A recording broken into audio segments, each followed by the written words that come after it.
तो देखो, आज की डेट में एमसीयू को सबसे बड़ा पसंद करने का कारण है आयरन मैन, हमारे टोनी स्टार्क भैया। क्योंकि वही एक ऐसा आदमी है जिसने आज एमसीयू को इतनी हाइट्स पर पहुंचाया है। और हमें उसे पसंद करने का कारण था उसके कूल, फ्यूचरिस्टिक और स्टाइलिश सूट्स, जो कि हमें मूवी में कई टाइप्स के दिखाए गए हैं। जब आयरन मैन की मूवी को अनाउंस किया गया था तो किसी ने भी नहीं सोचा था कि ये इतनी बड़ी हिट होगी, क्योंकि तुम कॉमिक्स में देखोगे तो वो साला टीन का डब्बा लगता था। लेकिन मूवीज में उसे पोर्ट्रे किया गया एक बहुत ही एक्सीलेंट तरीके में, जहाँ पर उसके डिफरेंट सूट्स और उसके स्टाइल ने हमारा दिल जीत लिया। फिर चाहे वो उसके सूट की फ्लाइंग मिसाइल्स, उसकी फ्लाइट, उसका एआई और उसका स्वैग ही क्यों ना हो। लेकिन आज की वीडियो का सवाल ये है कि क्या ऐसा सूट रियल लाइफ में पॉसिबल है? क्या हम भी आयरन मैन का सूट रियल लाइफ में बना सकते हैं? क्योंकि मूवीज में तो हमने टोनी स्टार्क को अपने सूट के साथ कई कुछ करते हुए देखा है, तो क्या वो रियल लाइफ में पॉसिबल है? तो आज की इस वीडियो में हम करेंगे इसी पर चर्चा। तो हाँ, भूले भटके आ ही गए हो तो वेलकम टू कॉमिक बास गाइस, जहाँ हम करते हैं सुपर हीरोज की बात कॉमिक बास के साथ। तो मूवी के अकॉर्डिंग अगर हम देखें तो टोनी स्टार्क बोलता है कि उसका बेस सूट यानी कि मार्क 3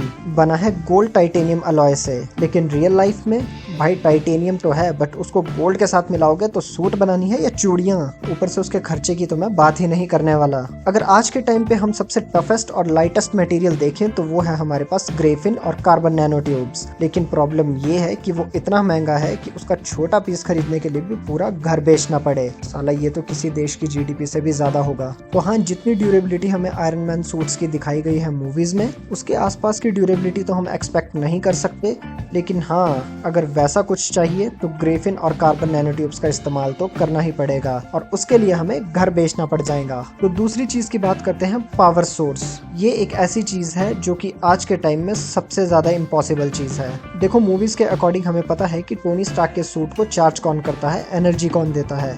करेक्ट, वो है उसका आर्क रिएक्टर, एक क्लीन अनलिमिटेड एनर्जी। तो मूवीज के अकॉर्डिंग अगर हम देखें तो आर्क रिएक्टर एक कंटिन्यूअस अनलिमिटेड एनर्जी प्रोवाइड करता रहता है। और ये हम जानते हैं कि रियल लाइफ में ऐसा कुछ भी पॉसिबल नहीं है। अभी तक तो हमारे पास दुनिया में ऐसा कोई भी सोर्स नहीं है कि जो हमें बेवजह एनर्जी देता ही रहे, बिना किसी इनपुट के आउटपुट देता ही रहे। ये पॉसिबल नहीं है। साला अभी तक हमें फोन की बैटरी को एक दिन से ज्यादा चलाने के लिए संघर्ष करना पड़ता है, तो साला आर्क रिएक्टर कहाँ से आएगा? अभी के लिए बेस्ट ऑप्शन अगर कोई है तो वो है टेस्ला वाली हाई डेंसिटी बैटरी। लेकिन उससे सूट चल तो जाएगा, लेकिन बस कुछ मिनटों के लिए ही। हाँ, मतलब तुम आयरन मैन तो बनोगे, लेकिन एक सेल्फी लेने के बाद बैटरी लो, ठीक है? फिर से चार्ज पे लगाओ। सुपर हीरो नहीं, फोटो शूट करना है तो बताओ। तो अगली चीज की अगर मैं बात करूं तो फ्लाइट सिस्टम। देखो, मूवीज में आयरन मैन सीधा स्पेस तक उड़ जाता है, लेकिन रियल लाइफ में रिचर्ड ब्राउनिंग नाम के बंदे ने जेट पैक सूट बनाया था, जो कि 300 किलोमीटर पर आवर की स्पीड से उड़ सकता था। लेकिन वो भी अपने फुल फ्यूल में सिर्फ 4 से 6 मिनट तक चल पाता था, सिर्फ 5 मिनट। तो साला घंटों तक आयरन मैन की तरह उड़ने की उम्मीद है तो तुम छोड़ ही दो।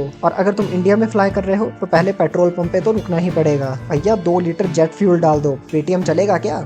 वो जरा जल्दी कर दो, मुझे दुनिया को बचाना है। और अगर मैं फ्लाइट से रिलेटेड एक रियलिस्टिकली बात करूं तो जिस स्पीड में टोनी स्टार्क अपने सूट में उड़ता है तो वो 15 से 20 के बीच में जी फोर्स को एक्सपीरियंस करता होगा। एग्जाम्पल के तौर पर अगर तुम फाइटर जेट के प्लेन्स के पायलट को देख लो तो वो मैक्सिमम 9 जी फोर्स को एक्सपीरियंस कर सकते हैं। उसके बाद वो ब्लैकआउट हो जाते हैं, और वो कोई नॉर्मल ह्यूमन नहीं होते, एक ट्रेंड पायलट्स होते हैं। तो हाँ, जिस स्पीड पे टोनी स्टार्क उड़ता है तो उसे ऑलरेडी ब्लैकआउट हो जाना चाहिए। पर हाँ, हम इस चीज को मान लेते हैं कि उसने अपने सूट में जी फोर्स स्टेबिलाइजर्स को लगाया हुआ है। तुम भी उसे लगाने में कामयाब हो जाते हो, लेकिन बाकी दिक्कतों का क्या, जो मैंने तुम्हें पहले समझाई। तो हाँ, अगली चीज की बात करते हैं टोनी स्टार्क के सूट्स में वेपन्स और गैजेट्स। तो टोनी के सूट में छोटे मिसाइल्स, लेजर्स और रिपल्सर ब्लास्ट लगे होते हैं। लेकिन रियल लाइफ में मिसाइल तो तुम लगा लोगे, लेकिन उतनी कॉम्पैक्ट वाली भी नहीं जितनी हमें मूवीज में दिखाई गई है। लेकिन हाँ, मिसाइल लगाने में तुम कामयाब हो जाओगे, लेकिन भाई उसको चलाने की परमिशन कौन देगा?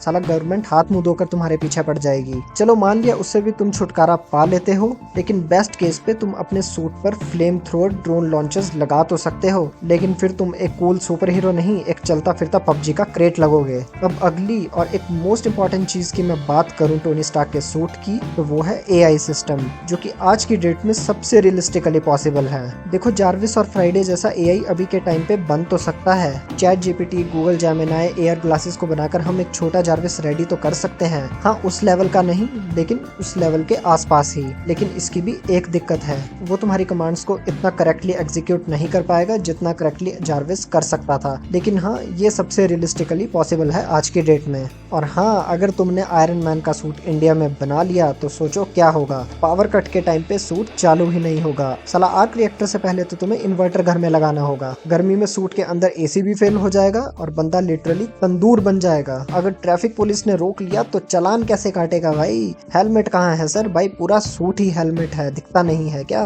तो हाँ, कंक्लूजन सिंपल है, आयरन मैन का सूट अभी के टाइम में कुछ हद तक तो पॉसिबल है। जहाँ पर अगर हम पैसा खर्चे, साला वही तो है नहीं, तो हम ग्रेफिन, टाइटेनियम और कार्बन नैनो ट्यूब्स की मदद से एक लाइटेस्ट और टफेस्ट आर्मर भी क्रिएट कर सकते हैं। एआई भी इंस्टॉल कर सकते हैं और बेसिक वेपन्स को भी इंस्टॉल कर सकते हैं सूट्स में। लेकिन सबसे बड़ी दिक्कत जो हमें मूवीज के कंपैरिजन में फेस करनी पड़ेगी वो है अनलिमिटेड एनर्जी का सोर्स और टोनी स्टार्क की स्मूथ फ्लाइट, जो कि एक रियल ह्यूमन के लिए बहुत ही प्रॉब्लम खड़ी कर सकती है। मतलब तुम रियल लाइफ में आयरन मैन तो बन सकते हो, लेकिन 5 मिनट के बाद साला तुम्हारा सूट पावर ऑफ हो जाएगा। और हाँ, उसके बाद तुम्हारा सूट बन जाएगा एक एक्सपेंसिव मेटल का कबाड़ा। और इसके साथ ही टोनी स्टार्क का असली डायलॉग भी बदलना पड़ जाएगा, आई एम आयरन मैन, पर बस 6 मिनट के लिए। तो हाँ फिर भाई, आज की वीडियो बस यहीं तक ही। तो बताना कमेंट में तुम्हें ये वीडियो कैसी लगी, और अगर ये वीडियो पसंद आई हो तो इस वीडियो को लाइक और इस चैनल को प्लीज याद से सब्सक्राइब कर दो। मेरे चैनल पे और भी बहुत सारी ऐसी ही अमेजिंग वीडियोस हैं, तो जाकर उन्हें भी चेकआउट करो। तब तक के लिए मैं मिलूंगा नेक्स्ट वीडियो में।